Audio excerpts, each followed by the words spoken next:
본문 말씀 요한복음 21장 18절입니다.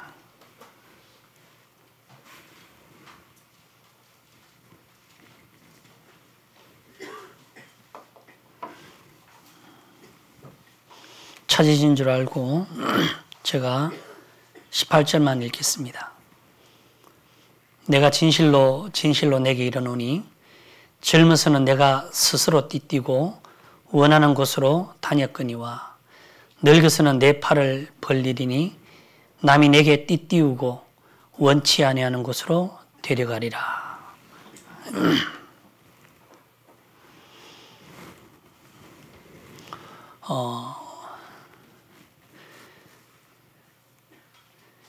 요즘 기쁜 일이 하나가 있고 아주 좀 슬픈 일이 하나가 있어요. 기쁜 일은 우리 건재 전도사님이 설교를 안 하고 얼굴이 밝아졌다는 게 기쁜 일이고, 슬픈 일은 우리 전도사님들이 설교가 짧아졌다는 게, 빨리 돌아온다는 게 슬픈 일인 것 같아요. 예. 우리가 앉아서 이렇게 저도 수요 설교를 듣고 이렇게 합니다만은 그냥 듣는 게 아니잖아. 그렇죠? 사실은 교회에는 말씀이 살아 있어야 되거든요. 그래서 우리 성도님들이 아마 제가 볼 때는 이게 건전사가 지금 학생의 설교를 하고 있는데 좀 쉬고 와야지라고 제가 이야기를 했습니다만은 쉬고 들어온다는 게 이게 쉬운 게 아니에요, 이게. 그래서 한 사람을 세우는 것도 보통 여간 힘든 일도 아닙니다. 그래서 건재 전도사께서 좀 마음과 몸이 회복되고 다시 단에서 하나님의 말씀을 선포할 수 있도록 우리 성도님들 기도 제목에 꼭 넣어주셔서 계속 기도해 주시면 고맙겠다.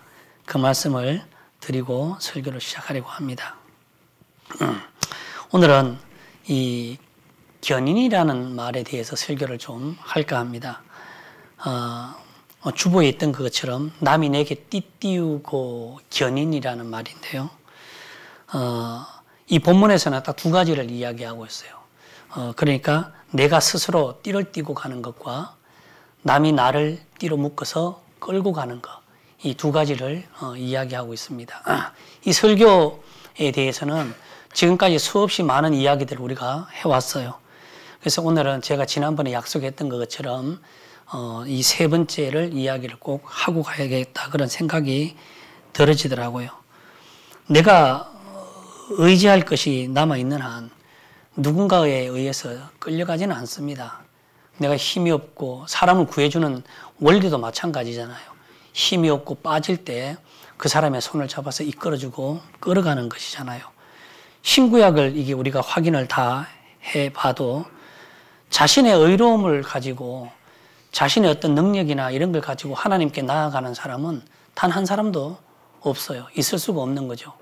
오직 자기 자신이 아무것도 아니고 무능하고 불능하다는 그 상태에서만 하나님에게 의해서 견인되어 가고 인도되어 가더라는 것입니다. 이 기억하는 차원에서 제가 간단하게만 말씀을 드릴게요. 제가 하고자 했던 내용 중에 첫 번째가 뭐냐 하니까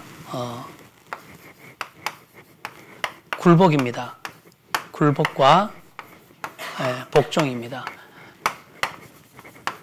말씀으로 굴복과 복종이, 이거는 죽을 때까지 계속 일어나야 하는 것입니다. 이것이 근간이 되고 이것이 가장 기초가 되어야 되는 거예요. 신앙은요. 이것 빼고는 어떤 것도 이야기해서도 안 되고 할 수도 없습니다.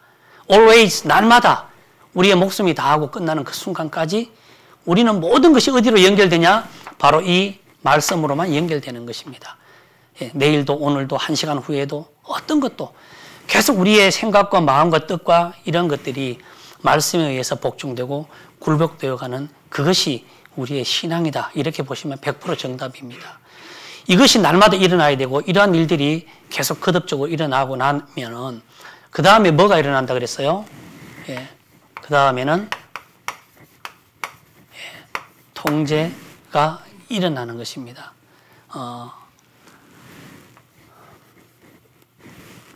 이 통제는 빌립보서 4장 6절 7절입니다. 하나님이 너희의 뭐를 지킨다 그랬어요? 예, 마음과 그죠? 예, 생각을 지키신다 이 말입니다. 마음과 생각을 반드시 컨트롤한다 이 말이에요. 통제해 나가겠다 이런 얘기예요. 예. 그러면서 제가 야고보서 3장의 이야기를 말씀을 드린 적이 있어요. 야고보서 3장의 이야기를 드렸어요.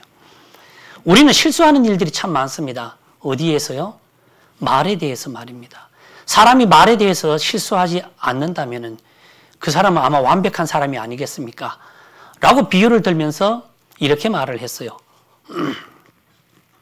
우리가 타고 다니는 말을 순종하게 하려고 그 말에 뭐를 씌운다 그랬어요?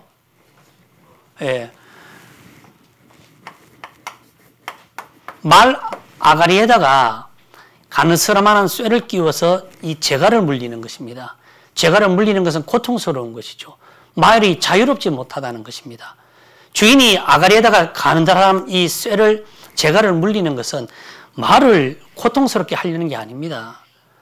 그 고통을 통해서 말이 그 주인이 그 말을 뭐 하려고 그러는 거예요? 그 말을 통제하려고 하는 것입니다. 그 말을 다스리려고 하는 거예요.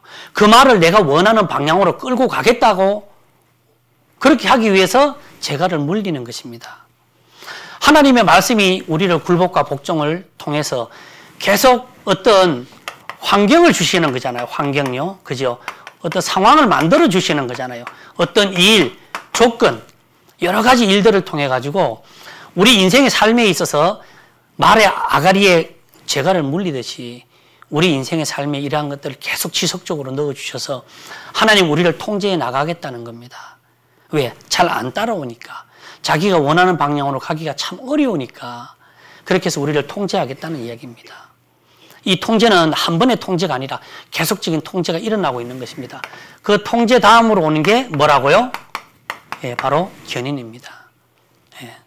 네 힘으로 가는 것이 아니고 여러분의 힘으로 가는 것이 아니고 굴복되고 통제되면은 그냥 줄만 잡고 땡겨가면 됩니다. 그러면 말이 어떻게 해요? 따라와요. 예. 이게 통제를 통한 이 견인이 쉽다는 겁니다. 굴복과 통제를 통하지 않으면요. 견인 자체가 어렵다는 겁니다. 예. 그래서 오늘 세 번째는 제가 이 견인에 대해서 이야기를 하려고 하는 겁니다. 제가 이렇게 썼어요. 견인은 심오한 말이 아닙니다. 견인은 심오한 말이 아니에요. 한 번만 따라해 보실랍니까? 그 현상이. 예. 견인되어 가는 그 현상이 심오하다는 뜻입니다. 저 사람이, 저 양반이, 저 성도가 절대적으로 끌려갈 것 같지 않는데 오랜 시간이 지나고 보면은 하나님의 손에 의해서 말씀과 이런 계획에 의해서 그 인생이 그 하나님 쪽으로 계속 끌려가더라 이 말입니다. 그 현상이 심오하다 이 말입니다. 견인 자체가 심오한 게 아니고 그래서 우리가 견인이라고 하는 거는 막 자다 일어나서 막 아무 때나 생기고 하는 그런 게 아니에요. 반드시 기초를 해야 한다는 겁니다. 이런 앞에 있는 이런 사실에 기초하지 않으면요. 견인이 일어나지 않아요. 견인은 막 내가 원한다고 막 끌려갑니까? 안 그래요. 저는 저 자신을 보면 알 수 있잖아요. 구원받았지만은 예전에 젊었을 때 혈기대로 살았고, 젊었을 때 그 혈기의 어떤 육신의 욕심대로 살았고, 그 생각대로 사로잡혔었고, 그죠? 여전히 그런 어떤 이 로마서 7장과 8장에 넘나드는 이런 사춘기와 같은 그런 시절이 있습니다. 그러나 오랜 시간 동안 결국은 하나님이 이런 과정들을 통해 가지고 마지막에는요. 요즘 어때요? 제가 힘이 좀 빠진 것 같아요. 아직 살아있는 것 같아요. 예. 저 자신을 어떻게 평가하는지 모르겠습니다만은 저는 저 자신을 볼 때 힘이 무척이나 빠졌습니다. 지금요. 예. 삶의 형편이 그렇다는 게 아니고 내 몸의 건강 형편이 그렇다는 게 아니고 내 마음의 형편이 이 말입니다. 그전에서부터 계속 이런 얘기를 해왔지만은 요즘은요. 더 많이 주님이 끌고 가시는 것 같아요. 그쪽으로요. 아, 이러한 환경과 상황이 하나님이 계획한 것이고 하나님이 만드신 것이구나. 내가 그렇게 보이고 믿을 때 제가 그쪽으로 더 많이 이렇게 끌려가는 것 같아요. 제 마음이요. 10년 전 제가 여기 설교했을 때의 마음하고 지금은 확연히 다르다는 거죠. 그런 것처럼 견인이라고 하는 거는 세월 간다고 막 그 사람이 끌려가고 그런 건 아닙니다. 지금도 여전히 육신 안에서, 교회 안에서, 말씀 안에서 자기 혈기대로 사는 사람은 얼마든지 많아요. 자기 뜻대로, 자기 욕심대로 사는 사람이 얼마든지 많기 때문에 그렇습니다. 그래서 우리가 오늘 여기 있는 것처럼 하나님의 은혜에 더해지고 하나님이 한량없는 그 은혜를 우리가 묻고 가기 때문에 지금 우리가 이렇게 하나님 안에서 견인되어 가고 있는 줄로 믿습니다. 그래서 이 견인은 하나님 은혜 안에서만 반드시 이루어져야 된다 이 말입니다. 그걸 잊지 마시기 바랍니다. 뒤에 가면 한 번 더 언급을 할게요. 은혜 안에서만 이루어지는 것입니다. 견인은요. 예. 그래서 신앙의 견인을 어떻게 볼 것인가. 예. 모든 사람들이 다 하나님에게 이끌림을 받고 하나님 다 이끌어가고 싶어 하는 거예요. 그래서 지금까지 여러분을 괴롭게 하시는 겁니다. 지금까지 여러분에게 그런 여러 가지 어려움과 고통과 고난과 형편과 환경과 기도의 제목들을 많이 주시는 것 같아요. 그게 우연히 아니면 재수가 없어서 뭐 그렇게 오는 게 아니잖아요. 우리는요. 하나님이 우리를 통제하고 싶어 하는 거예요. 견인하고 싶어 하는 겁니다. 예. 그래서 신앙의 견인을 어떻게 볼 것인가. 시편 23편을 통해서 한번 살펴보겠습니다. 우리가 다 알아서 외울 수도 있지만 한번 시편 23편을 통해서 보겠습니다.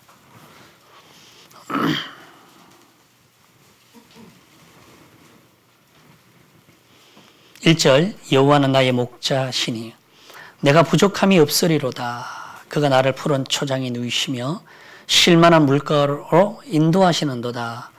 내 영혼을 소생시키시고 자기 이름을 위하여 의의 길로 인도하시는도다. 내가 사망의 음침한 골짜기로 다닐지라도 해를 두려워하지 않을 것은 주께서 나와 함께 하심이라.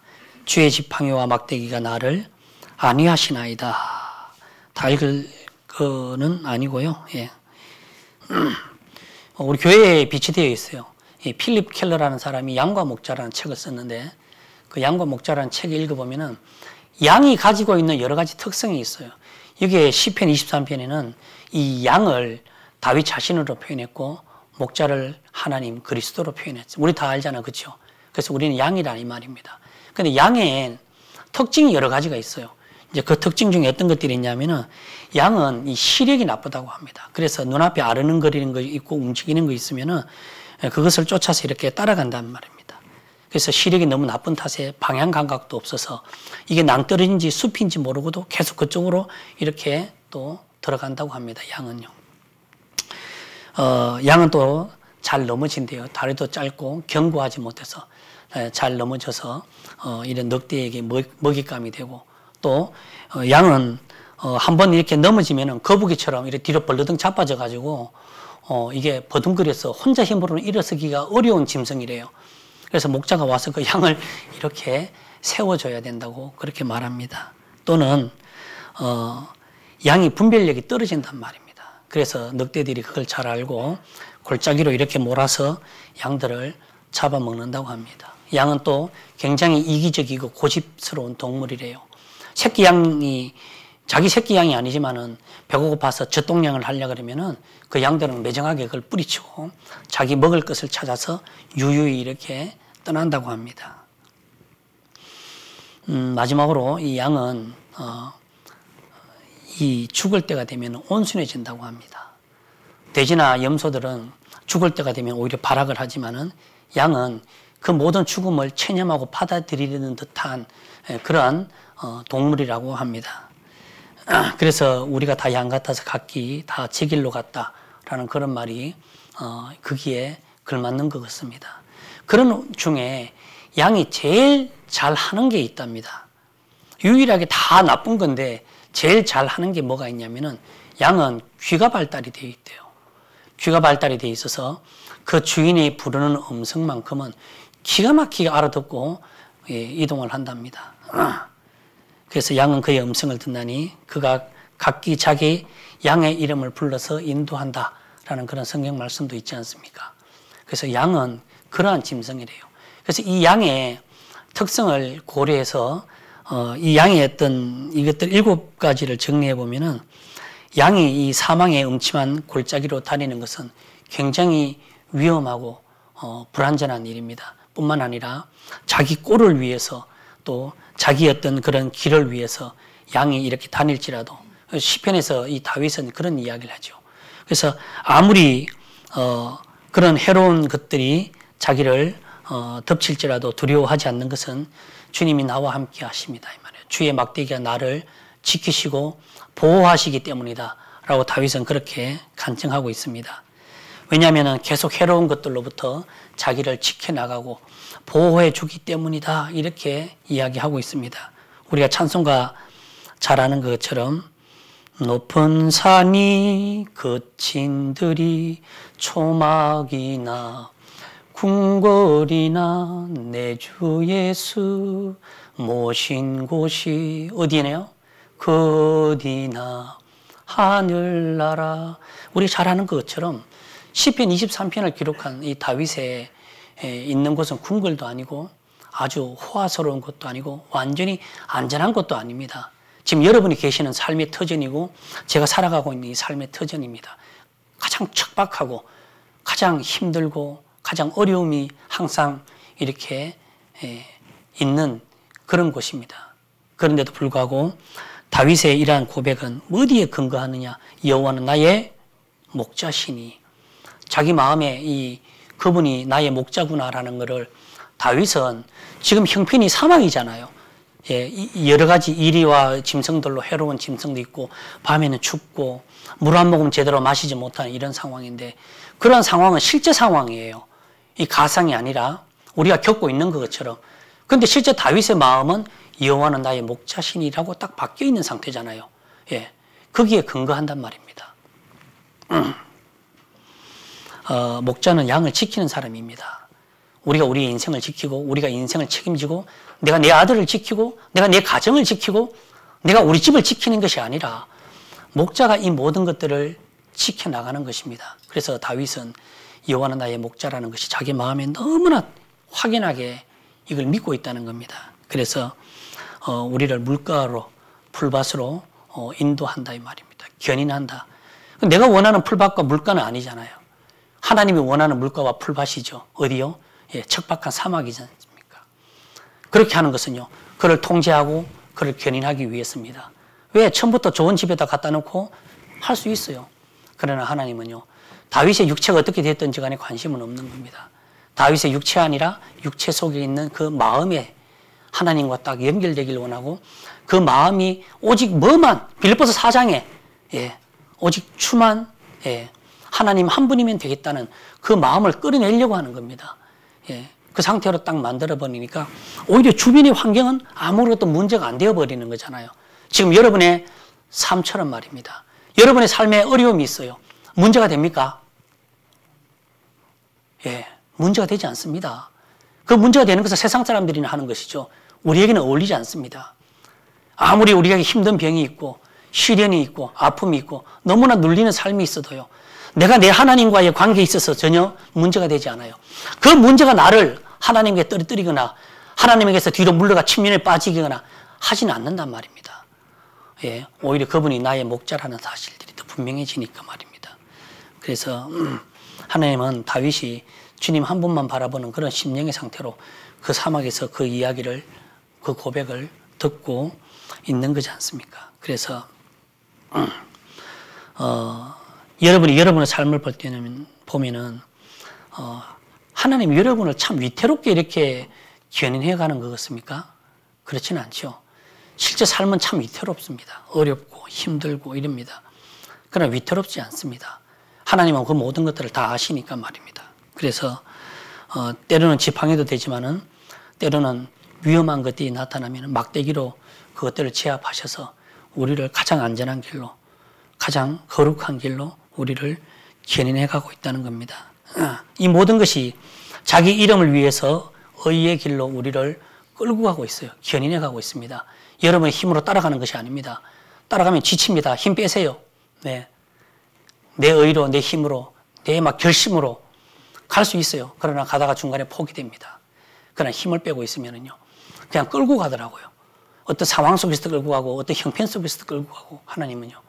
그러면서 내 속에서는요, 여호와는 나의 목자시니, 그렇게 딱 바꾸어 놓더라고, 이게요. 그래서, 제가 항상 견인에 대해서 말씀을 드릴 때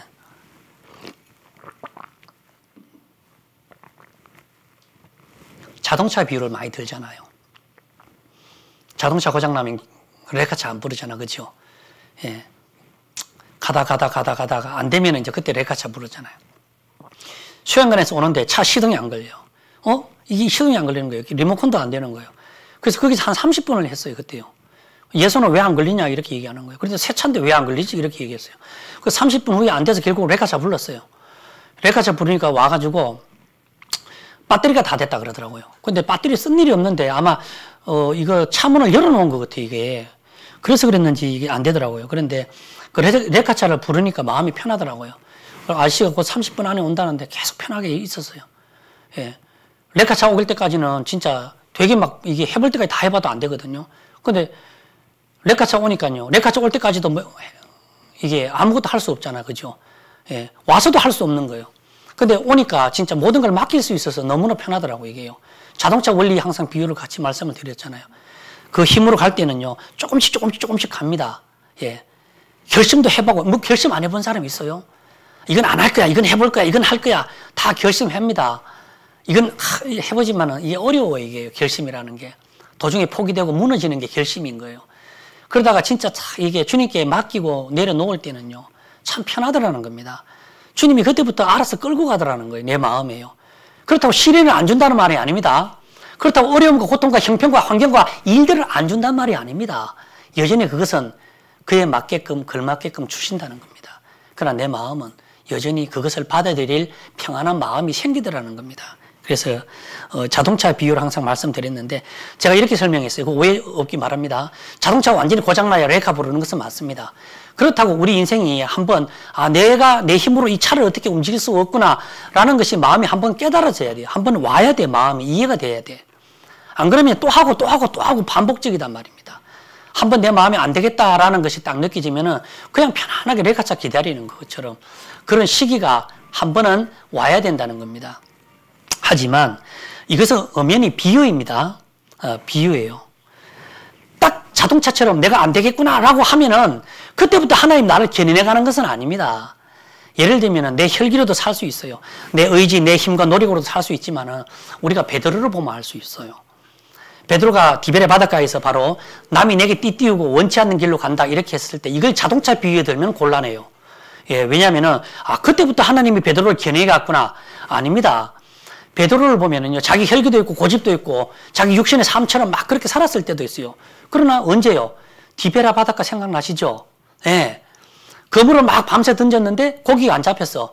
그리고 그 다음날 그물을 오른편에 던지려 했을 때 밤새 우리가 수고해 얻은 것은 없지만은 뭐에 의지했어요? 예, 그런 것도 있잖아요. 그러니까 성경은 잘 보셔야 돼. 말씀에 의지할 때 엄청난 고기를 많이 잡았어요. 그럼 그거는 어떻게 설명할 거냐? 그래서 우리 삶 가운데는 이것도 저것도 있지만 때로는 하나님이 우리 마음을 꺾고 내려놓을 때 또 그만큼 우리를 끌고 가는 거 이쪽으로 이렇게 해요. 한 번에 딱 끝나면 거기서부터 끌고 가는 게 아니고 내 마음에 이런 일들이 또 일어나고 또 일어납니다. 그래서 견인이라고 하는 거는 우리가 단번에 일어나는 게 아니고 주님 오시는 그날까지 계속 그 거룩한 길로 주님이 원하는 방향대로 끌고 가는 겁니다. 도중에 우리의 어떤 육신의 일들과 이런 것들이 많이 일어납니다만은 때로는 내 마음이 꺾일 때마다 하나님이 나를 자꾸 베드로처럼 그쪽 방향으로 끌고 간다는 것입니다. 자, 그래서 우리가 주님께 맡긴다는 게 그만큼 중요하다는 겁니다. 중요하다는 거예요. 맡긴다는 게. 내려놓는다는 게 주님 알아서 하십시오. 돼도 그만, 안 돼도 그만입니다. 저는 어떤 것도 문제 없습니다. 예. 주님이 어떤 결과를 주셔도 상관없습니다. 사실 이런 것들이 우리가 맡긴다고 표현할 수 있는데 제가 어제 여기다 뭐를 적어놨냐면 이렇게 적어놨어요. 우리가 맡길 때 말이죠. 갑자기 어떤 반응이 일어나지 않을 수 있습니다. 내가 주님 이것을 맡깁니다. 그런데 며칠이 지나도 한 달이 지나도 갑자기 그 맡긴 것에 대한 어떤 반응이 일어나지 않을 수 있습니다. 그러나 이것이 중요합니다. 그렇다고 해서 여러분들이나 제가 하나님께 맡긴 그것이 틀렸다는 말은 아닙니다. 그러나 맡긴다는 것은 얼마나 중요한 일인지 모르겠습니다. 그래서 우리가 주님 오시는 그날까지 맡기면서 주님이 우리를 견인해 갈 수 있도록 그런 공간, 여백, 시간들을 주님께 필요하다 그렇게 생각이 들어집니다. 이 견인에 있어서 가장 중요한 조건은요. 무능입니다. 불능입니다. 예. 제가 설명했죠. 아무 때나 막 견인되는 게 아닙니다. 성경에는요. 내 의로, 내 혈기로, 내 육신의 힘으로 내 뜻과 이런 것들로 살아가려는 사람들이 있습니다. 저도 그렇게 살아왔고요. 그러나 하지만 주님이 나를 힘이 빠진 상태에서 말 아가리에 재갈을 물리고 끌고 가는 거하고는 확연히 차이가 다릅니다. 우리의 일자에 성경에 각각 행한 대로 상을 받으리라 이런 말이 있어요. 그런데 각자가 어떤 심령으로 살았는지는 본인만이 안단 말입니다. 예, 내 혈기로 내 의로 가느냐 아니면요 불능과 무능인 상태로 주님에게 내 인생의 삶이 요즘 이렇게 힘들지만은 참 이렇게 끌려간다라는 이런 느낌을 이런 마음을 받느냐 이건 다르다는 것입니다. 그래서 하나님이 이 제자들을 부르실 때에 바리새인들이나 율법학자들이나 똑똑하고 유명한 사람을 부르지 않은 이유가 바로 그런 것입니다. 성경 고린도전서 한 번만 찾아보겠습니다. 고린도전서 1장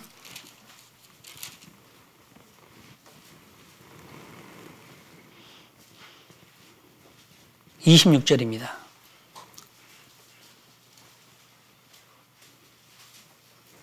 불능과 무능에 대해서 설명하고 있는데요. 형제들아 너희를 부르심을 보라. 육체를 따라 지혜 있는 자가 많지 아니하며 능한 자가 많지 아니하며 문벌 좋은 자가 많지 아니하도다. 그러나 하나님께서 세상에 미련한 것들을 택하사 지혜 있는 자들을 부끄럽게 하시려고 세상에 약한 것들을 택하사 강한 것들을 부끄럽게 하시려고 하나님께서 세상에 천한 것들과 멸시받는 것들과 없는 것들을 택하사 있는 것들을 폐하려 하시나니 이는 아무 뭐라고 되어 있습니까? 하나님 앞에서 자랑하지 못하게 하려 하심이라 이렇게 기록되어 있습니다. 하나님이 저와 여러분을 부르실 때 여러분의 상태가 어땠는지 한번 생각해 보시기 바랍니다. 여러분 중에 지혜 있는 사람이 있었습니까? 여러분의 문벌 좋은 자가 있었습니까? 예.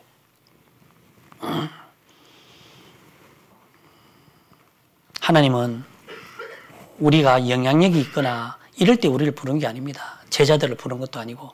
왜냐하면은 마지막에는요.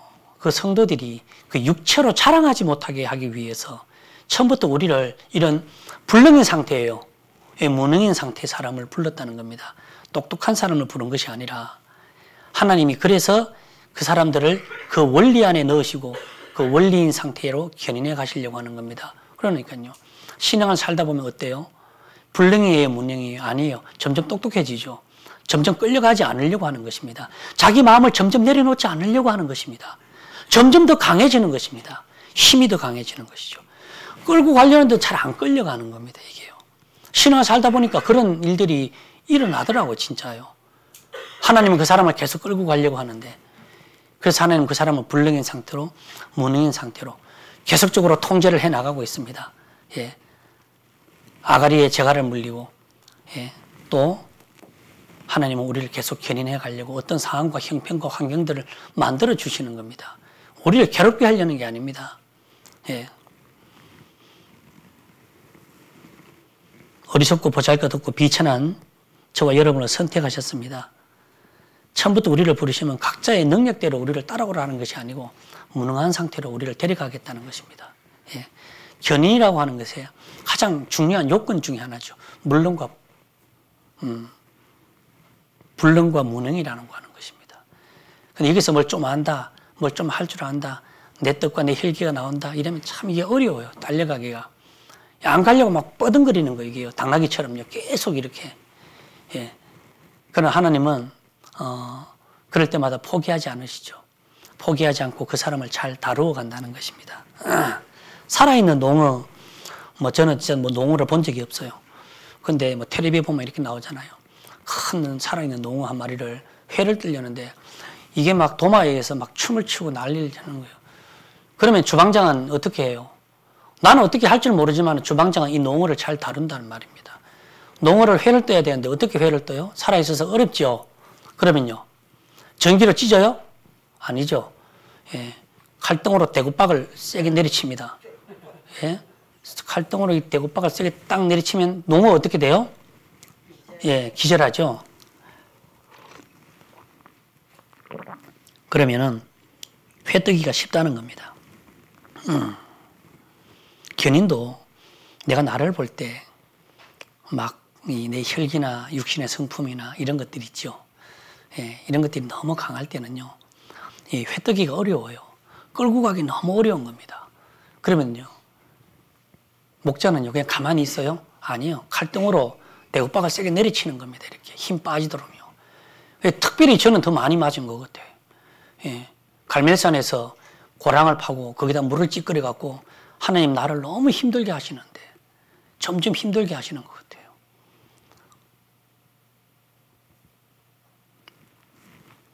나를 견인해 가는 게 얼마나 감사하고 놀랍고 경이로운 것인지. 견인 자체가 놀라운 말이 아닙니다. 뭐가 놀랍다고요? 끌려가는 그 현상이, 예, 꺾이는 그 현상이 굉장히 놀랍다는 겁니다. 그래서 우리가 염려하지 말 것은 아무리 펄떡여도 있잖아요. 예, 여러분이 아무리 펄떡여도 나는 가기 싫어. 나는 주님 그쪽 방향이 아니야. 예, 나는 전혀 문제 없다고 봐요. 예, 아무리 그렇게 펄떡여도 해보세요. 막 꼬리를 흔들고 막 몸을 뒤틀고 한번 해보세요. 칼등에 맞는 대가박 이는 더 강해질 겁니다. 하나님 제가 얘기했잖아요. 그래서 포기할 것 같으면요, 이 인류에 구원받은 모든 성도들은요, 언제 포기했어야 돼요? 젠작에 포기했어야죠. 예, 젠작에 포기했어야죠. 그러나 주님은 포기하지 않습니다. 여러분이 살아왔던 그 주마등 같은 길들을 한번 생각해 보세요. 언제 포기한 적 있습니까? 아니에요. 예, 항상 주님은 다루고 갑니다.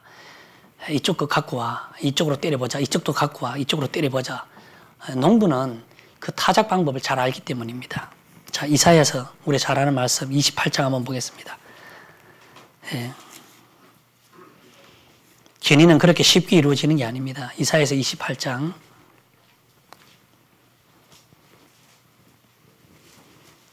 24절입니다. 997쪽입니다. 24절 파종하려고 가는 자가 어찌 끊이지 않고 갈기만 하겠느냐. 그 땅을 개간하며 고르게만 하겠느냐.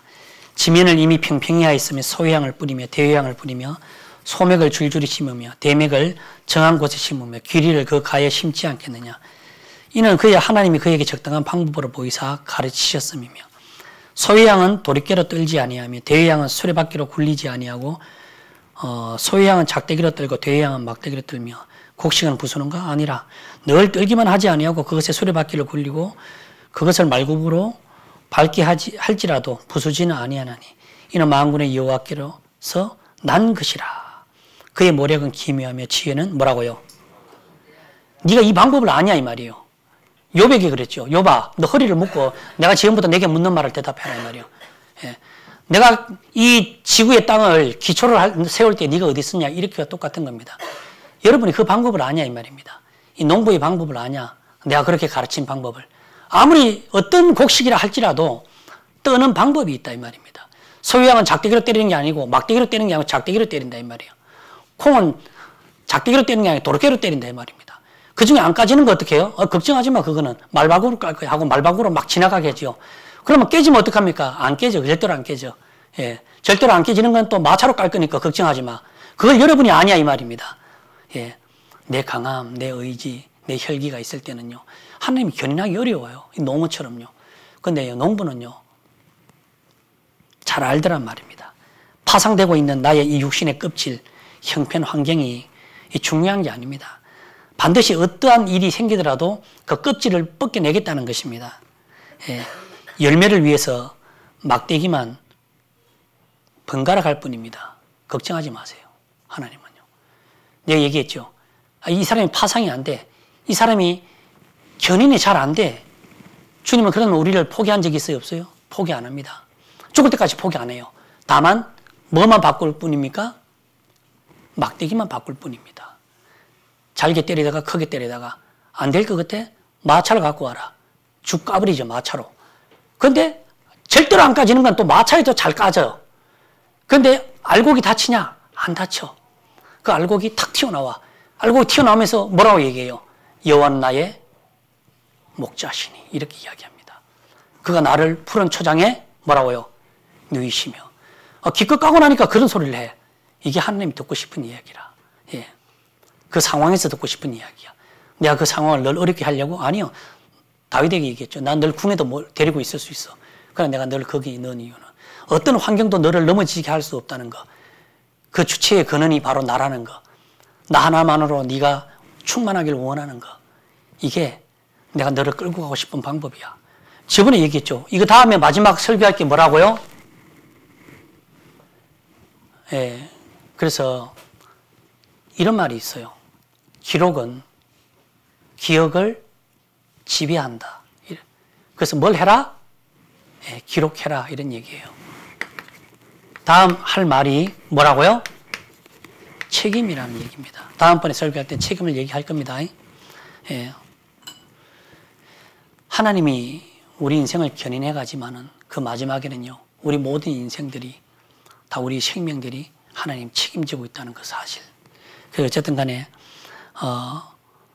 오늘 본문만 본다면은 디베레 바닷가에서 네가 스스로 띠뛰고 다녔지만은 지금은 네 상태를 보니까 많이 파상되고 껍질이 뻗어지고 육신이 다 힘이 빠지고 남이 네게 그리스도께서 너를 띠띠우고 갈 것이야. 자, 이렇게 완전한 견인이 이루어진 것은 아니라고 얘기했죠.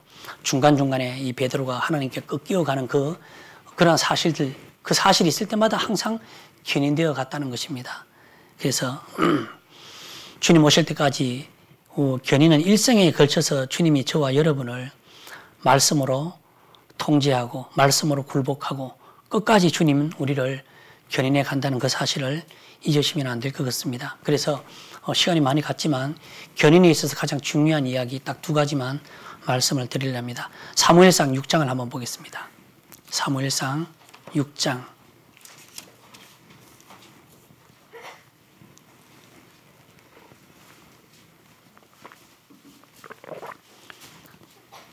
6장 7절입니다. 이 베세메스로 올라가는 그 내용이에요. 잘 아는 말씀인데 6장 7절. 자, 그러므로 뭐라고 그랬어요? 예, 새 수레를 만들고 그 다음 뭐라고 되어 있습니까?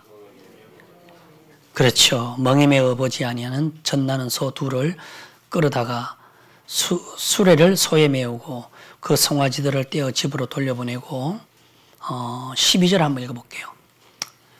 암소가 베세메스 길로 바로 행하여 대로로 가며 갈대에 울고 좌우로 치우치지 아니하였고 블레셋 방백들은 베세메스 경계까지 따라가니라. 이렇게 기록되어 있어요.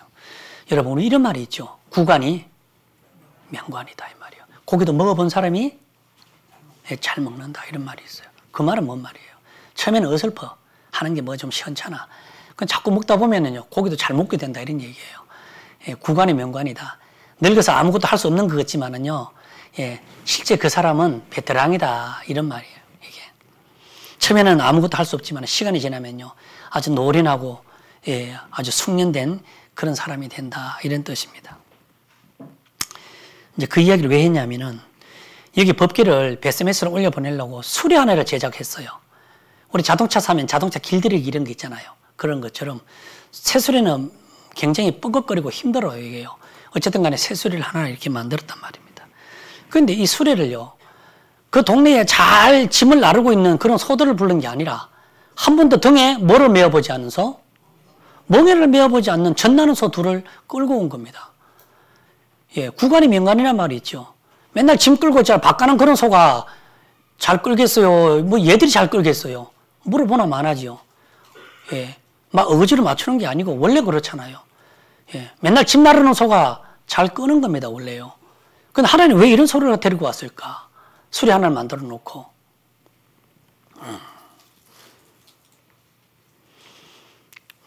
뭐 특별한 깨달음은 아니에요. 그냥 생각해 본 거예요. 갑자기 이게 궁금해지더라고요. 예. 이 콧뚜레를, 소에는 콧뚜레를 꿇잖아요. 콧뚜레를 뚫고, 멍에를 메고 짐을 나르거나 밭에서 이 쟁기를, 가는 이런, 소들은 이미 오래전부터, 주인의 뭐에 있습니까? 주인의 통제권 아래에 있는 소들입니다. 이런 소들이 필요한 게 아니에요. 말도 마찬가지죠. 아가리에 재갈을 물려서 맨날 주인이 가자는 대로 끌려다녔던 소들은 주인의 통제권 아래에 있는 소들이에요. 쉽게 말하면 말을 고분고분 잘 듣는 짐승들이다 이 말입니다. 예, 밭을 갈거나 또 짐을 계속 나르던 소들은 예, 노련한 교관이죠. 예, 통제를 잘 받는 소들이요. 주인이 이렇게 이 줄이 아니라 발로만 이렇게 툭 차도 뭔 뜻인지 아는 그런 노련한 소들이다 이 말입니다. 지금 여기에서 그런 소들이 필요한 게 아닙니다. 예, 산 제사를 위해서는 제가 볼 때는 그래요. 그냥 통제권 아래에 있는 소가 필요한 게 아니라 이렇게 설명할게요. 혈기가 꺾이지 않고 그 혈기가 파상되지 않고 펄떡이는 힘이 남아있는 소가 필요했습니다. 주인이 일로 이렇게 말만 해도 척 알아듣는 그런 소가 필요한 게 아니에요. 아이씨, 말을 왜 안 들어? 야, 일로 땡겨. 야, 이 자식아, 막 일로 가라고 막 너무 뻐덩거리는 한 번도 안 매워봐갖고 막 매운 게 막 너무 불편해갖고 막 어쩔 줄 모르는 그럼 힘들잖아요. 하나님의 베세메스를 올려보내서 그 번제를 드려야 하는 그 죽음으로 가야 하는 그 장소에는요. 그렇게 뻐덩거리고 뭔가 통제받지 않는 그런 소가 필요했던 게 아닐까라고 그렇게 생각이 들어졌습니다. 한 번도 멍해라고는 메어보지 않는 그런 소가 필요했고 더 나아가서 죽음만큼이나 떨쳐낼 수 없는 결탁된 것이 있는 그런 소가 필요했던 겁니다. 송아지가 있는 그런 젖나는 소가 필요했던 겁니다. 왜냐하면은 제 생각입니다. 하나님이 그 소는 항상 누구에게 비유되냐면은 나 자신에게 비유가 되잖아요. 왜 그런 소가 필요했을까? 하나님이 그런 인생의 삶을 어떤 상태에서 끊어내시고 어떤 상태로 견인하는가를 분명히 보여주기 위함인 줄로 저는 그렇게 믿어지더라고요. 말 잘 듣는 소를 데려온 게 아니고 그 죽음으로 가는 번제에는요. 저처럼 뻐덩거리고 등에 멍에를 제대로 메어본 적이 없는 힘이 있고 혈기가 있고 줄을 이쪽으로 치면 이쪽으로 가라는 뜻이 있는데도 그것도 모르고 싫다고 뻐덩거리는 내 속에 남아있는 혈기. 주님이 원하는 길을 항상 반대했던 그런 마음에 가졌던 이런 소가 필요했던 게 아닌가라는 그런 생각이 들어집니다. 왜냐? 잘 봐. 내가 너 같은 소를 어떻게 통제하고 견인해가는 것인가를 똑똑히 보라고 말이죠. 하나님이 내게 그런 상황들을 이렇게 보여주시더라고요. 이처럼 고집불통인 소를 산 제사의 길로 이렇게 데려가는 것은 참으로 어려운 일입니다. 어미소가 세상줄에 메인 띠를 끊어내고 남이 그 소를 띠를 묶어서 끌고 가는 것입니다. 처음 메어보는 이 멍에의 고통보다는 송아지를 두고 돌아서야 하는 마음의 고통을 느껴야 한다는 것입니다. 실제 내 마음 안에서. 실제 여기 앉아 계신 여러분의 마음 안에서요. 그런 마음의 순간들이 와야 된다는 겁니다. 계속 순간들이 일어나야 되고 멍해도 너무 힘들지만은 마음에 어떤 것도 끊어내야 하는 이 혈기 있는 소가 필요했던 것이 아닌가. 그래서 나를 선택하신 겁니다. 그러니까 힘이 없어요, 요즘은요. 너무 후리쳐가지고 마음도 몸도 그렇지만은 제 마음은요. 여호와는 나의 목자시니 이거 하나밖에 안 보여요. 그딴 사망의 음침한 골짜기라 두렵지 않는 것은 그가 내 인생을 견인하시고 내 인생을 전부 책임지고 있으시기 때문에 그것만 보인다는 겁니다. 그런데 가면 갈수록 이게 더 좋아질 것 같지는 않아요. 삶의 형편이나 여러 가지 어려움이나 고통이나 오늘 고통이 지나갔다고 해서 좋아할 거 없습니다. 내일은 더 큰 고통이 올는지 어떻게 합니까? 주님이 우리를 다루어 가는 방법인 것 같아요. 곡식을 다루어 가는 방법인 것 같아요. 주님이 여러분을 포기한 적 없습니다. 다만 작대기만 바꿀 뿐입니다. 그래서 이처럼 하나님이 우리 마음을 통제하고 견인하는 것은 제가 이렇게 썼으니까 읽어드릴게요. 마음에 있는 걸 썼어요. 아프지도 않고 자연스럽고 매끄럽게 이끌림을 받는 것이 아닙니다. 우리에게는 아직도 뭔가 힘들고 불편하고 어찌할 수 없는 상황을 겪고 있듯이 남이 띠로 결박한다는 말입니다. 이렇게 묶이면 말이죠. 여러분의 심령과 제 심령이 이렇게 묶이면은 세상에 대해서, 죄에 대해서는 이전 삶처럼, 육신의 삶처럼 자유롭지 못합니다.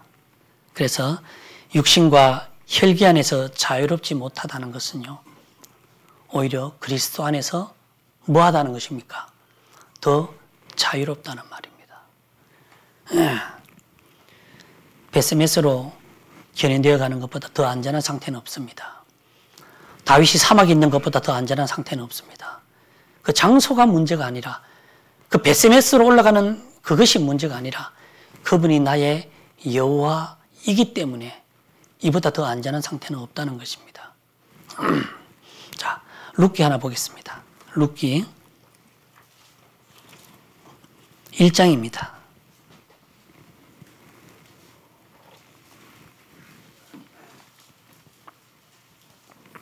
1절입니다. 사사들의 치리하던 때에 그 땅에 흉년이 드니라. 유다 베들레헴의 한 사람이 그 아내와 두 아들을 데리고 모압 지방에 가서 우구하였는데, 그 사람의 이름은 엘리멜렉이요 그 아내의 이름은 나오미요 그 두 아들의 이름은 말론과 기련이니 유다 베들레헴 에브라 사람들이더라. 그들이 모압 지방으로 들어가서 거기 유하되니 말이야. 나오미의 남편 이 엘리멜렉은 유다 지파 사람입니다. 이 유다 지파의 스펙으로 본다면은 야곱이 이 유다를 축복할 때 향후 그 지파에서 이스라엘을 다스릴 왕이 나온다고 예언을 합니다. 진짜 그 스펙으로 본다면은 엘리멜렉은 이 모압 지방에서 가나안 신앙을 지켜야만 했겠죠. 그러나 가산이 너무나 힘들어요. 형편이 너무나 힘들어서 이 베들레헴에서 그 신앙을 지켜야 했지만은 그들이 모압 지방으로 이사를 갑니다. 이사를 갔지만은 남편이 죽잖아요. 그리고 말론과 기련을 위해서 그 지역에 사는 자부 며느리를 맞이합니다. 그들이 10년을 살았지만 자녀는 없었어요. 그 10년이 지나고 그 두 아들도 마저 죽게 됩니다. 예.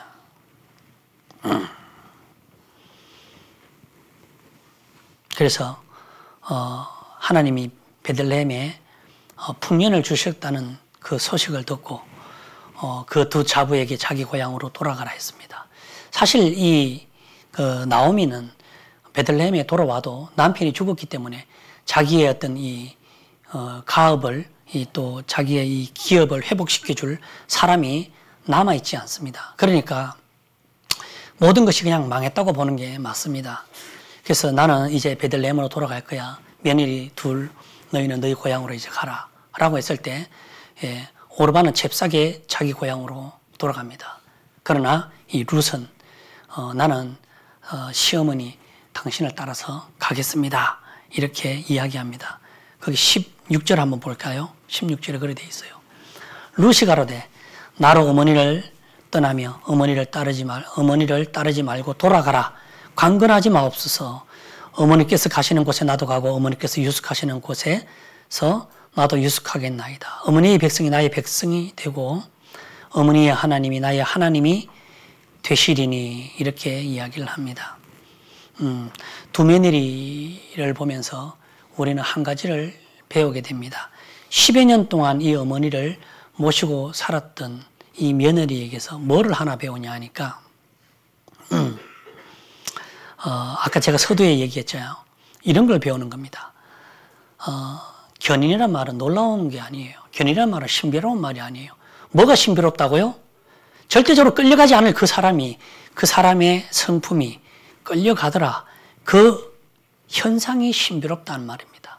10여 년 세월이 지나도 여전히 변하지 않는 오르바를 보는가 하면은 10여 년이 세월이 지나도 여전히 자기의 뜻과 자기의 삶과 자기의 모든 것들을 다 내려놓고 누구를 선택해요? 자기 시어머니가 믿고 있는 그 하나님을 선택하는 것을 봅니다. 이 놀라운 변화가 신비롭다는 것입니다. 보세요. 진짜 그 중심에 하나님만 계속 들어오기 시작하면은 그 사람은 변화하기 시작하는 겁니다. 한 여자는 자기 고향으로 돌아가서 새로운 남편을 얻는가. 그러나 이 룻은 끝내 어떤 남편도 만족되지 않지만 자기 고향의 어머니와 함께 자기 하나님을 그렇게 쫓아가는 그 삶의 형편으로 변하는 이 놀라운 과정이 신비롭다는 것입니다. 그래서 우리는 여기서 옛일은 뒤로 하고 오직 앞에 있는 푯대를 향해서 나아간다는 것은 그만큼 놀랍다는 걸 이야기를 하고 있는 것입니다. 변화한다는 건 교회 생활을 잘한다는 그런 말이 아닙니다. 실제 내면이 이 모든 것들을 다 뒤로 하고 오직 주님 한 분만을 향해서 오직 이렇게 전진하는 그런 모습이 진짜 변화하는 것입니다. 그런 모습이 모든 것을 잊어버리고 주님을 향해 가는 그런 마음이라고 하는 것입니다.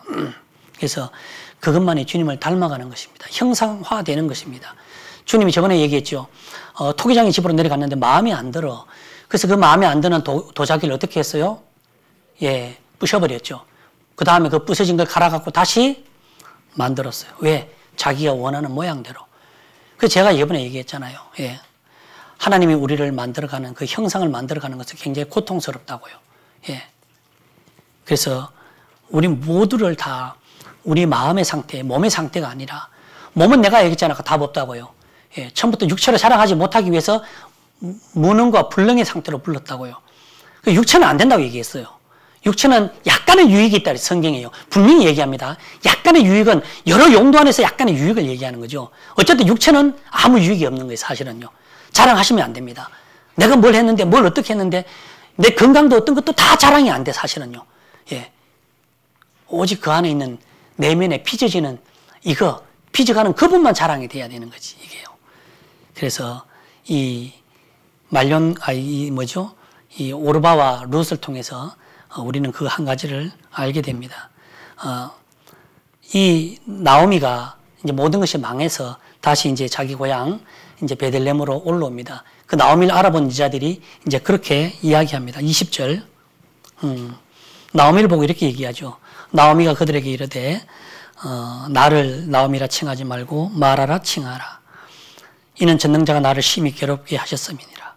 내가 풍족하게 나갔더니 여호와께서 나로 비어 돌아오게 하셨느니라.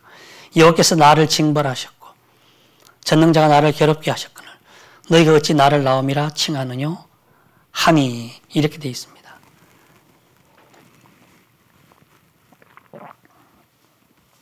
나오미가 올라올 때 사람들이 그렇게 이야기했어요. 나오미가 올라온 그 삶의 형편이 너무 얼마나 처절합니까? 자식들도 다 죽고 남편도 다 죽고 홀 과부가 돼가지고 너무 불쌍한 거예요. 근데 나오미 아니야 이렇게 이야기하지만은요. 그 나오미 자기 자신의 삶을 보면은요. 참으로 위태롭고 막 진짜 너무나 고통스럽게 하나님이 그렇게 그 사람을 견인해가는 것입니까? 제가 여러분에게 물었잖아요. 여러분 삶과 제 삶을 보면은 너무 힘들고 막 숨이 막히고 죽을 것 같이 그렇게 여러분을 견인해가는 것 같습니까? 나오미 간증을 잘 들어보세요. 다윗의 시편 23편과 똑같이 이야기합니다. 자 봐요. 이렇게 이야기합니다. 전능자가 나를 심히 괴롭게 하셨다. 이렇게 얘기해요. 또 두 번째는요. 여호와께서 나로 비어 돌아오게 하셨다. 여호와께서 나를 징벌하셨고 전능자가 나를 괴롭게 하셨다. 이 말입니다. 이 모든 괴로움과 이 모든 비워진 것과 이 모든 이뤄진 것이 누구로 말미암았다? 하나님으로 말미암았다. 이 사실 한 가지를 깨달았습니다. 예, 하나님은 바로 이것을 원했던 거죠. 나오미의 짤막한 간증 속에 하나님의 이 견인과 인도라는 이 신앙 고백이 있습니다. 젊어서는 내가 스스로 띠뛰고 내 혈기와 육신과 내 마음대로 내 고집대로 내 성질대로 막 이렇게 우리가 내가 말이죠. 여러분이 아니라 제가 그렇게 살아왔지만 내가 스스로를 위해서 띠를 띨 힘조차 이렇게 없게 되는 이 나오미와 같은 근접할 수는 없겠지만 그런 형편과 상황에 도달하니까 하나님이 나를 이렇게 결박해서 이렇게 견인해 가더라. 이런 것들이 요즘 제 삶에 자꾸 보여지더라고요. 그래서 이것이 나오미에게는 고통 중에 은혜고 저 역시 제 삶의 고통 중에 하나님이 은혜더라 이 말입니다. 그래서 견인이라고 하는 것은 그냥 막막 견인이 아니라 서두에 얘기했잖아요. 반드시 은혜 안에서 견인이 이루어진다 이 말입니다. 아, 이러한 삶의 형편이, 이러한 고통이, 이러한 처절함과 이런 미칠 정도로 답답함이 하나님이 그렇게 해가시는 거구나 라고 깨닫는 순간, 아, 이것이 하나님의 은혜구나라는 내 마음에 믿어질 때, 아, 하나님이 나를 이렇게 자기가 원하는 방향에 아가리에 제갈을 물려서 그쪽으로 끌고 가시는구나. 아직도 이 멍에가 익숙지가 않고 수레를 한 번도 끌어본 적이 없어서 어떤 시그널을 줘야지 이쪽으로 가는 건지도 잘 모르는, 뭔가 불편하는, 왜 나를 이렇게 한 번도 굴려보지 않는 뻑뻑거리는 이 새수레에다 나를 데려다 놨지? 아직도 끊어내야 할 것, 저런 어린 송아지들 내가 많은데. 예. 하나님이 견인하는 방법은요, 참 그런 것 같아요. 그래서 이 나오미의 삶을 보면은요, 정리를 하겠습니다. 나오미의 삶을 보면은 이 혈루증을 앓는 이 하혈하는 여인의 삶과 매우 닮았습니다. 자신이 의지하고 뭔가 기댈 게 있고 조금이라도 힘을 더 붙여서 육체에 어떤 육신의 어떤 여러 가지의 힘이 남아있을 때는요, 결코 견인이 이루어지는 게 아닙니다. 그렇게 끌려가는 게 아니에요. 제가 얘기했죠. 끌려가느냐 안 끌려가느냐는 저는 몰라요. 끌려가는 그 누구만 안다? 그 장본인만 아는 겁니다. 그래서 반대로 그 모든 것을, 여인도 돈을 다 잃고 희망도 잃고 저 역시도 뭔가가 많이 잃어진 상태잖아요. 잃어진 상태로 되다 보니까 그 후에 하나님에게 끌림을 받는다, 그렇게 제 마음에 믿어지더라고요. 사막에 있지만은 푸른 초장에 있는 것 같고, 저녁에 추워서 아무것도 할 수 없는 것 같지만은 여호와는 나의 목자시고 분명히 그가 사망의 음침한 골짜기로 이렇게 지나가고 있는 나를 알고 있음에도 불구하고 내가 그따위 해로운 것들이 전혀 문제가 되지 않는 것은 여호와께서 나와 함께 하신다는 그것이 내게 확연하게 더 강력하게 믿음으로 작용하기 때문이다, 그런 생각이 들어집니다. 하나님이 나오미의 삶에 관여해서 우리 자매님의 삶에 관여를 할 겁니다. 제가 얘기했죠. 제발 좀 그렇게 되라고. 여러분의 삶에도 하나님이 인생의 고랑을 더 깊이 팠으면 좋겠습니다. 저는 그렇게 통째로 기도합니다. 서울 생명교회 성도님들의 인생의 삶에 저와 같은 고랑을 더 깊이 파주십시오. 그리고 그 위에 장작개비 위에다가 12번의 물이 아니라 20번의 물이라도 부어서 절대적으로 불이 붙지 않을 거라는 그 확신을 그 성도의 심령에 주시길 원합니다. 모든 것이 불능과 무능의 상태가 내려질 때 비로소 하늘로부터 불이 내려지는 그 결정적인 상황을 경험하게 도와주시라고 그렇게 기도합니다. 지금 나타나지 않을지라도 조만간에 곧 나타날 겁니다.